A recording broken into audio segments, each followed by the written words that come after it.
Salam kekasih Tuhan, bertemu kembali pada pembacaan firman.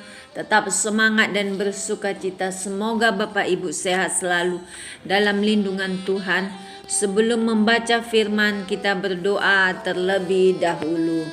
Tuhan Yesus yang Maha Suci, Maha Baik, kami datang sujud bersimpuh di bawah kaki-Mu ya Aba Bapa. Urapi kami dengan seluruh pendengar yang mendengarkan firman-Mu. Terangi hati dan pikiran kami saat membaca firman-Mu. Karena tiada kekuatan dunia yang kami andalkan Tuhan selain kekuatan surga. Terima kasih Tuhan. Terpujilah Engkau Yesus, Allah yang maha dahsyat dan maha mulia. Haleluya. Amin. Hakim-Hakim 3. Bangsa-bangsa asli yang dibiarkan tinggal di Kanaan. Inilah bangsa-bangsa yang dibiarkan Tuhan tinggal untuk mencobai orang Israel itu dengan perantaraan mereka, yakni semua orang Israel yang tidak mengenal perang Kanaan.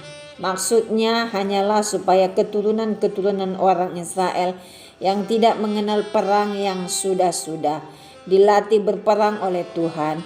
Yang tinggal ialah kelima raja kota orang Filistin dan semua orang Kanaan, orang Sidon dan orang Hewi yang mendiami pegunungan Libanon dari gunung Baal Hermon sampai ke jalan yang menuju ke Hamat.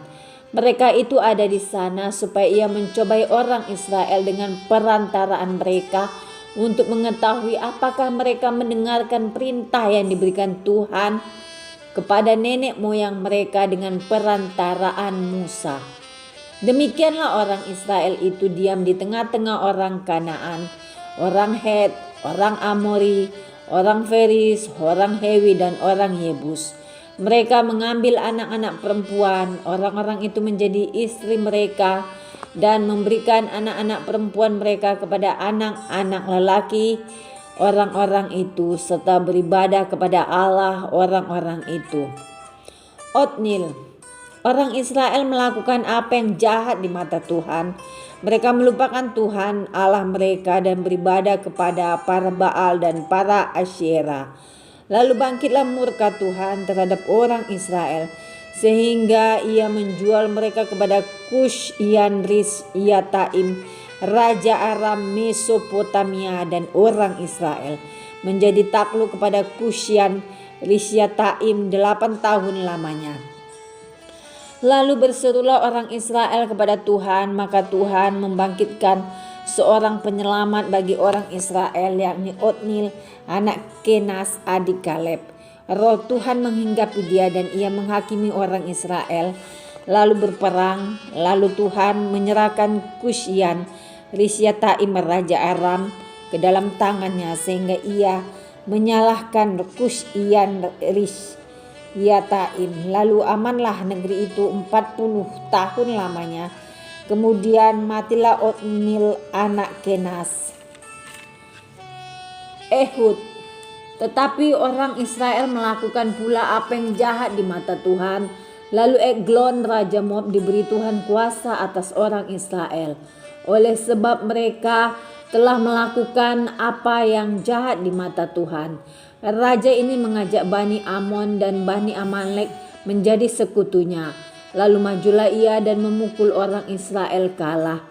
Kota pohon korma diduduki mereka. 18 tahun lamanya orang Israel menjadi takluk kepada Eglon Raja Moab. Lalu orang Israel berseru kepada Tuhan, maka Tuhan membangkitkan bagi mereka seorang penyelamat, yakni Ehud anak Gera orang Benyamin, seorang yang kidal dengan perantaraannya. Orang Israel biasa mengirimkan upeti kepada Eglon Raja Moab. Dan Ehud membuat pedang yang bermata dua, yang panjangnya hampir sehasta, disandangnya lah itu di bawah pakaiannya pada pangkal paha kanannya.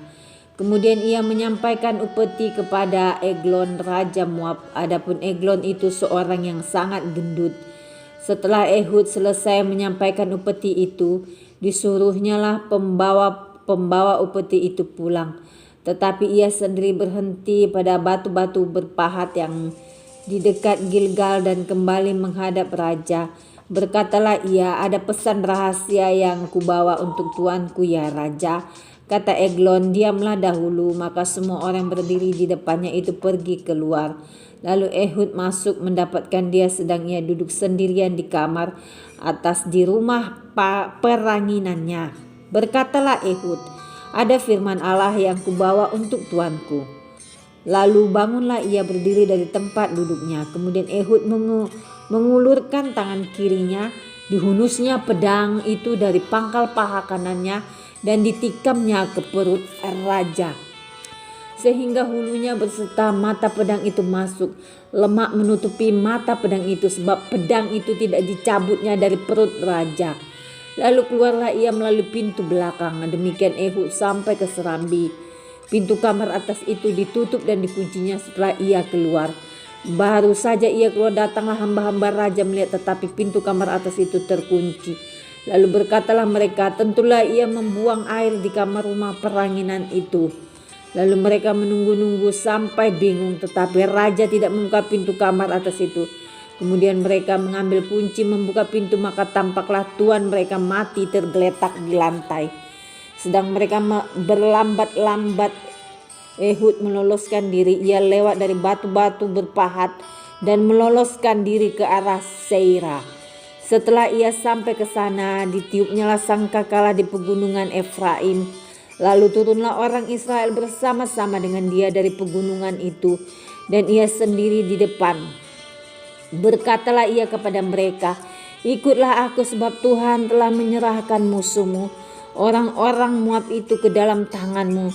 Maka turunlah mereka mengikuti dia. Lalu mereka merebut tempat penyeberangan sungai Yordan ke Moab, dan tidak seorang pun dibiarkan mereka menyeberang. Pada waktu itu mereka menewaskan kira-kira 10.000 orang dari Moab, semuanya orang yang tegap dan tangkas, seorang pun tidak ada yang lolos.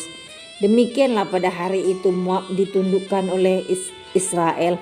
Maka amanlah tanah itu 80 tahun lamanya.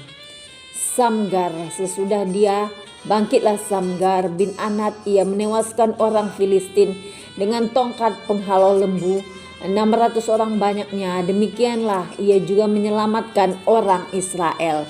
Amin. Terima kasih Tuhan Yesus yang maha baik, kami sudah memperdengarkan dan mendengarkan firman hari ini. Berkati para pendengar channel YouTube ini, berikan kesehatan, rezeki, kekuatan iman yang baru dalam menjalani kehidupan hari ini. Kuasa darah Yesus membungkus kami untuk terus maju membaca dan merenungkan serta melakukan firman-Mu. Terima kasih Tuhan, terpujilah Engkau Yesus, sumber kekuatan dan perlindungan kami. Engkaulah matahari dan perisai kami. Engkau tidak menahan kebaikan-Mu bagi orang yang hidupnya tidak bercela di hadapan-Mu. Haleluya, amin.